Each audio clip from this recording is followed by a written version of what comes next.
Good afternoon বন্ধুরা, আজকের ব্লগটা আর সকাল থেকে শুরু করতে পারিনি, আজকে করেছি একদম দুপুর থেকে।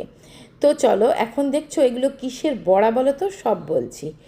আজকে আমার সকালবেলার প্রিপারেশান যা ছিল হয়ে গেছে, টকের ডাল, ভাত, আলু পোস্ত দিয়ে চালিয়ে নেওয়া হয়েছে। এটা বানাচ্ছি এখন আলুর চপ বা আলু ভান্ডা, আলু বড়া আর কি, যে বড়া পাও বানাবো। অ্যাকচুয়ালি উদ্দেশ্যটা হচ্ছে আমার বড়া পাও।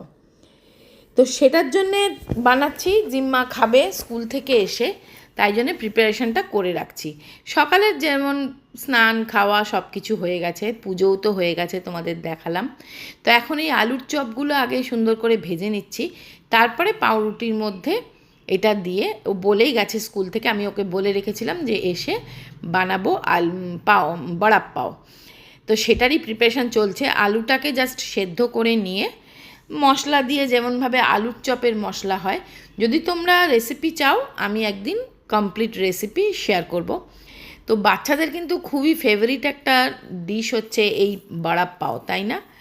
তো বড়া পাও তো আমরা খুব একটা যে খাই সবসময় তা না, কিন্তু বাচ্চারা তো ভালোই বাসে, আমার ছেলে মেয়েও খেতে খুবই ভালোবাসে।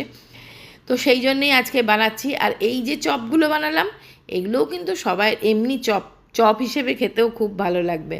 তাই সন্ধেবেলা এই চপ তো খাবো বিকেলবেলা। তো এখন তো দুপুরবেলা, এখনই ভেজে ফেলছি দুপুরবেলা।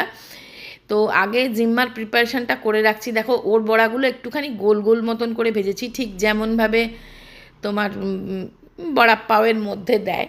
আর একটা চাটনি বানিয়েছি, গ্রিন চাটনি। এই যে গ্রিন চাটনিটা হচ্ছে তোমার ধনে পাতা, কাঁচা লঙ্কা দিয়ে যেভাবে গ্রিন চাটনি হয় সেইভাবেই বানিয়েছি।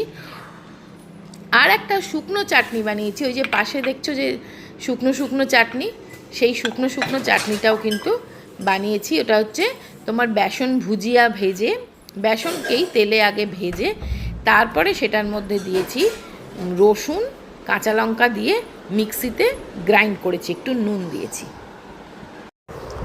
তো দেখো, বড়াগুলো তো ভেজে রেখেছিলাম, জিম্মা স্কুল থেকে এসে খুবই এক্সাইটেড, তো নিজে নিজেই বড়া পাও বানাচ্ছে। তো দেখো, চাটনি দিয়েছে, আর এই শুকনো চাটনিটা কিন্তু দুর্দান্ত খেতে। তোমরা যদি এই ফুল রেসিপি চাও, প্লিজ কমেন্টস করে জানিও, আমি তোমাদেরকে রেসিপি ফুল আরেকদিন বানিয়ে দেখাবো। তো এখন ও খেয়ে নিক, তারপরে আবার পড়তে যাবে, অনেক কাজ, স্কুল থেকে এসেও কি শান্তি আছে বলো না। সো চলো, এবারে যাচ্ছি জিম্মাকে আনতে আজ। আর তো ওকে দিয়ে এসছিলাম বিকেলবেলা, তখন আর ভিডিও করিনি। তো চলো এখন আর তোমাদেরকে একটা জিনিস দেখাই, আমার এই ঘাড়ে দেখো কিরম হয়েছে। এইটা না কি যে হয়েছে বুঝতে পারছি না। আর এখন তো সুবীর নেই বলে ডক্টরের কাছেও যাইনি। সুবীর বলছিল তুমি একাই যাও, দেখো আমি ভালো করে দেখাচ্ছি, এই দেখো। তবে এটা না আমাকে মানে আমার তো মনে হচ্ছে এই গরমে রান্নাঘরে এত গরম লাগে না কিচেনে, আমার মনে হচ্ছিল যে হয়তো গরমে হয়েছে। আবার কেউ কেউ বলছে কি কোনো পোকা কামড়েছে, কিন্তু পোকা তো কামড়ানোর কোনো সিন নেই, মানে কোথাও তো সেরকম পোকা কামড়ানোর, যার জন্য আমি গলার হাড়টার সব খুলে রেখেছি। আর এত ব্যথা হয়ে আছে না, কি যে লাগাবো বুঝতে পারছি না। কালকে রাত্রে বোরোলিন লাগিয়েছিলাম, জিম্মা বলল বোরোলিন লাগাও মা, ঠিক হবে। আজকে আবার আমাকে একজন বললো বোরোলিন একটু গরম করে লাগাতে, কারণ ব্যথা আছে যেহেতু। বুঝতে পারছি না এটার মধ্যে, বা এটা আবার বার্ন কি না, মানে হিট বার্ন কি না, বোরোলিন লাগালে আবার গরম করে লাগালে আবার কোনো ক্ষতি হবে কি না সেটাও বুঝতে পারছি না। কিন্তু এই সরি, লাইটটা অফ করে ফেলেছি, কিন্তু কিছু তো একটা করতে হবে না। আর এত গরম পড়েছে না, মানে জাস্ট আর পারা যাচ্ছে না। আর সুবীর যেহেতু কলকাতায় নেই, বাইরে গেছে অফিসের কাজে, সেই জন্য আমি একটু ডাক্তারের কাছে যেতে ইচ্ছেও করছে না। নিজের এত কাজ থাকে না গো সারাদিন, আমার নিজস্ব এত ইউটিউবের কাজ থাকে, প্রচুর ব্র্যান্ডের শ্যুট থাকে, তারপরে তো জিম্মার পড়াশোনা, জিম্মাকে স্কুল থেকে আনা, স্কুলে বাসে তোলা, সেসব কাজ তো থাকেই। তারপরে আবার জিম্মার পড়তে যাওয়া, মানে কাজ তো শেষ নেই বলো না। সেই জন্য না হঠাৎ করেই এটা হয়েছে, ছিল না কিছু, হঠাৎ করেই হয়েছে। তবে হ্যাঁ, তোমাদের মধ্যে দু একজন আমাকে জানতে চেয়েছিলে, দেখতে পেয়েছো আর কি কালকের ভিডিওতে, তো সেটার জন্যই আরোই ক্ল্যারিফাই করে দিলাম। আর সত্যি ভালো লাগলো তোমরা দেখে আমাকে জিজ্ঞাসা করেছো যে সুচেতনা তোমার এখানটায় কি হয়েছে, দেখছো কিরম হয়েছে। যাই হোক চলো এখন ওকে আগে নিয়ে আসি। আর সারাদিন আর বলো না গো, মানে আমি না ব্লগিংটারই টাইম পাচ্ছি না, আমার এত কাজ আর আমার এত ভালোবাসার এই ব্লগিংটা। তো চলো ফিরছি। ক্যাম্পা কিনেছে, ক্যাম্পা। আর আজকে অ্যাট লাস্ট হয়েছে না তোর ফোনের কভারটা? হ্যাঁ অ্যাট লাস্ট আজকে ব্যাক কভার মিলেছে। আর এখন না খুব একটা হাওয়াও দিচ্ছে না, আগে যেরকম কদিন ধরে খুব হাওয়া দিচ্ছিল ভালো, তাহলে ভালো লাগে রাস্তায় হাঁটতে।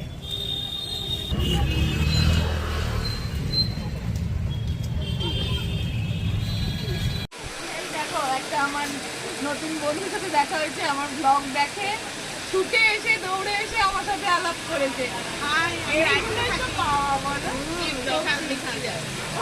আমরা মেয়ের থেকে জেনে নেই আমার দুটো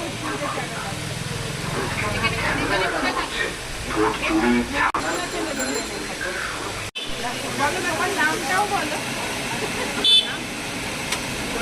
চম্পাটাই বল। নাম চম্পা। ও আমাকে অনেকদিন থেকে দেখে, আবার রায়পুরে আমি থাকতাম, এই কাকিমা ওরাও সব রায়পুরেই থাকতো, সেখান থেকে আমার সাথে আমার ব্লগ দেখে আজকে ছুটে এসে আমার সাথে আলাপ করলো। এত ভালো লাগছে, আমারও ভালো লাগছে। তোমাদের যেমন আমাকে ব্লগে দেখতে ভালো লাগে, আমারও ভালো লাগে, কোথা থেকে ভালো লাগে। তো এটা হচ্ছে দেখো দিশানোর পাস্তা, এটাই এখন বানাবো। এটা হোল হুইট পাস্তা, দুরুম হুইট থেকে তৈরি, কোনো রকম প্রিজারভেটিভ বা কোনো রকম এক্সট্রা অ্যাডেড কালার এসেন্স কিছুই থাকে না। দেখো এটা 0 কোলেস্টেরল, তো এটা কিন্তু হেলথের জন্যও ভালো আর খুব টেস্টিও। তো চলো। তো দেখো ফার্স্ট তো পাস্তাটা আমি বয়েল করে রাখলাম, এটা কালকে টিফিনের জন্য বয়েল করলাম। এখন মানে প্রচণ্ড স্পিডে আমাকে ডিনার প্রিপেয়ার করতে হবে, কালকে টিফিনের ব্যবস্থা করতে হবে। তো জানোই তো রাত্রের দিকে তো মানে অনেকটা কাজ থাকে। তো এতক্ষণ তো ওকে পড়তে দিতে গেলাম বিকেলবেলা, তারপরে সেখান থেকে এসে আমার নিজস্ব প্রচুর কাজ ছিল, সেই কাজগুলো একটু করলাম, ভিডিও এডিট করলাম, একটু এডিট করে একটা ভিডিও আপলোড করলাম। তো সেই সব করতে করতে অনেকটা দেরি হয়ে গেল, 7টা বেজেই গেল। তো ওকে নিয়ে আসলাম, নিয়ে এসে আগে গা হাত পা ধুলাম, এত গরম রাস্তায়, তারপরে রুটি করছি। আমি জানি রুটি করতে গিয়েও আমার তো প্রচণ্ড ঘেমে যাব, আবার আমাকে চেঞ্জ করতে হবে।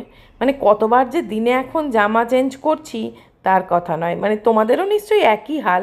আর এই কিচেনে রুটি করাটা না সব থেকে কষ্টের, দেখবে রুটি করতে গিয়ে যেন গলদঘর্ম হয়ে যেতে হয়, কিন্তু করতেই হবে। তা বেশি রুটি না, আমাদের 4টে মতন রুটি, 4টে আর মানে যদি খায় 6টা মতন রুটি করব। সুবীর তো নেই, যার জন্য এখন কোনো রকমে রান্নাবান্না করে দিনটা কাটাচ্ছি, ডিনারটা বিশেষ করে। সুবীর থাকলে ডিনারটা একটু ভালো করে করি, কারণ ও রাত্রেবেলা একটু ভালো করে খায় বলে। কিন্তু এখন মানে যা করে হচ্ছে করছি, তা আজকে রুটি তো অবশ্যই করতে হবে।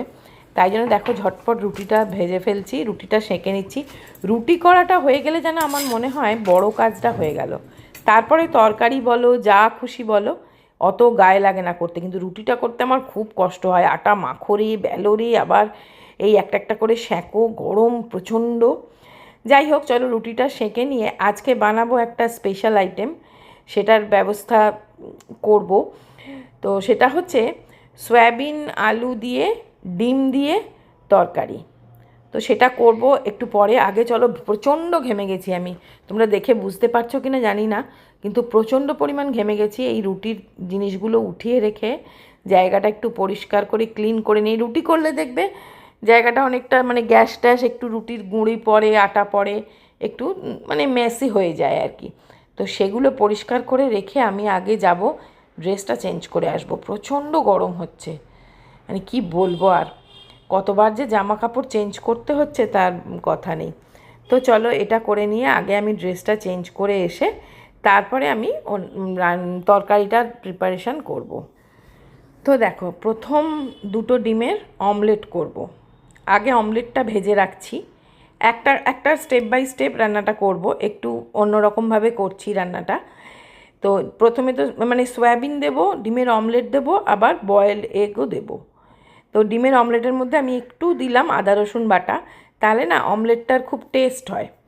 তো সেটা করে আগে ডিমটা ভেজে নেব, ডিমটা ভেজে তুলে রেখে তারপরে বাদবাকি প্রিপারেশানগুলো করব।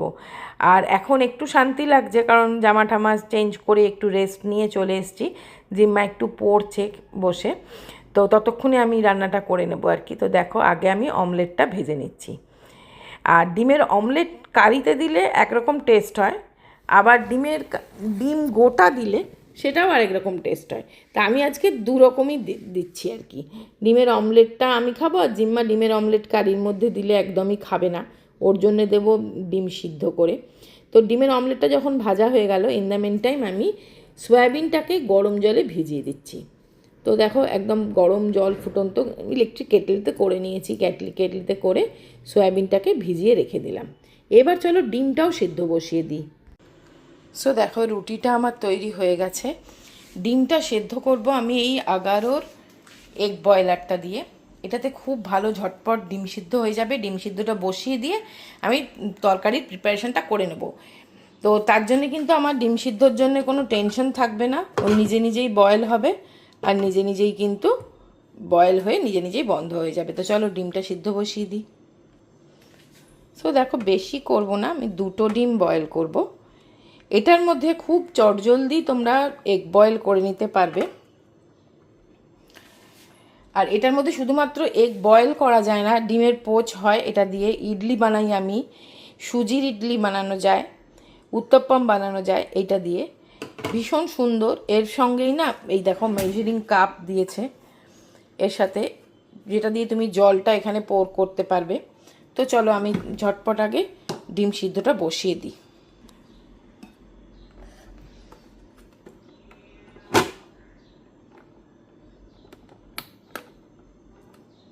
এই ব্লু আলোটা জ্বলছে, ও যখন বয়েল হয়ে যাবে তখন কিন্তু এই নীল আলোটা নিভে যাবে। 2টো ডিমের অমলেট দিয়েছি আর 2টো ডিম বয়েল করে দিয়েছি, দিয়ে আলু দিয়ে সয়াবিন দিয়ে ডিমের ডালনা, খেতে কিন্তু দারুণ হয়েছিল। তো ডিনারটা আমার রেডি হয়ে গেল। তো ভিডিওটা আজকের এখানেই শেষ করে দিচ্ছি। সবাই খুব ভালো থেকো, সুস্থ থেকো, আনন্দে থেকো, অবশ্যই সাবধানে থেকো। আর হ্যাঁ, অবশ্যই একটা লাইক দিয়ে দিও।